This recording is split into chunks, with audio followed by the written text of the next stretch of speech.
শুরু করে দিয়েছি সকালের ডিউটি আমার। ওই দেখো ওদিকে ডাল সিদ্ধ হয়ে গেছে, চাল কুমড়োটা সিদ্ধ হয়ে গেছে, ডাল ছিটি দিচ্ছি, সিদ্ধ হচ্ছে ডালটা। আর এদিকে দেখো বসে পড়েছি ছেলের জন্য আলু ভাজাও কেটে আমি লবণ মাখিয়ে রেখেছি। এখন সবজিগুলো কাটবো।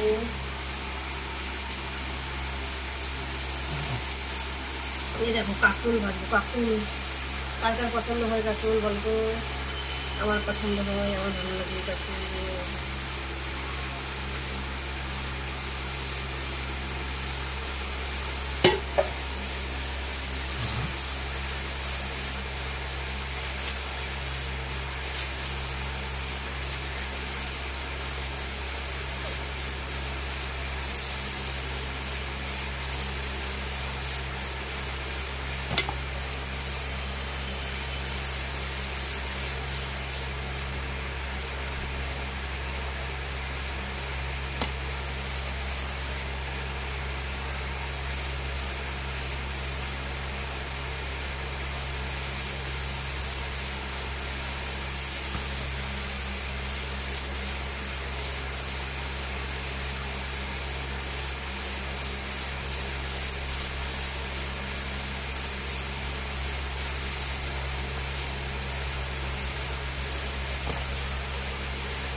আলু পটলের রসা এখন আর কত ভালো লাগে না, কেমন যেন লাগে।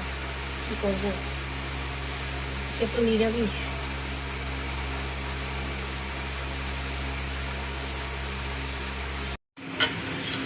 ডাল ওইদিকে যখন সব কিছু লবণ হলুদ মাখিয়ে দিয়েছি, পটল আর যে কাঁকরোল, এখানে আলু ভাজায় লবণ মাখানো, ওইদিকে পটলের জন্য তোমার আলু কাটা, এটা পটলের দেবো, টমেটোটা পটলের দেবো। ডাল হচ্ছে মটরের ডাল, চাল কুমড়ো দিয়ে।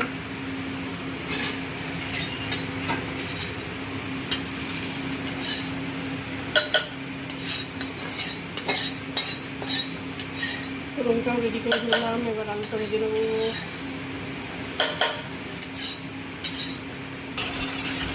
দেখো কালারটা সুন্দর আসছে, এবার ফুটলেই হয়ে গেল ব্যাস।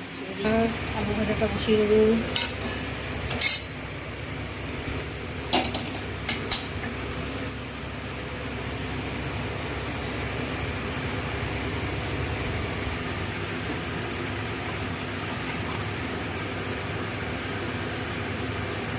যেমন নাইট্রেটও আছে, তুলে নিয়ে আসি। বৃষ্টি মাঝখানে একটু রোদ উঠলো, আবার মনে হচ্ছে বৃষ্টিটা আসবে। দেখো আজকে দেখো রান্নাবান্না নিরামিষ, রান্নাবান্না কমপ্লিটের মধ্যে দেখো পটলগুলো ভেজে নিয়েছি, পটলের রসা করবো, আগে ভেজে তুলে রেখেছি। আর সমস্ত কিছু ডাল হয়ে গেছে, তারপরে আলু ভাজা, কাঁকরোল ভাজা, এগুলো সব হয়ে গেছে। মুচমুচে লাল লাল আলু ভাজা, দেখো কাঁকরোল ভাজা, আর এই দেখো মটরের ডাল করেছি চাল কুমড়ো দিয়ে। বন্ধুরা রান্নাবান্না আমার কমপ্লিট হয়ে গেছে। রান্নাবান্না এখন বাসনগুলো মাজবো, গ্যাস মুছবো, ভাতটাও ফুটে উঠেছে। দেখো দেখো তরকারিটাও হয়ে গেছে, আলু পটলের রসা। এখন কাজ বাকি, তাহলে ব্লগটা এখানে শেষ করে দিলাম ব্লগ। সবাই ভালো ভালো সুস্থ থেকো, বেশি বেশি করে লাইক কমেন্ট শেয়ার করো, চ্যানেল সাবস্ক্রাইব করে দিও। টাটা।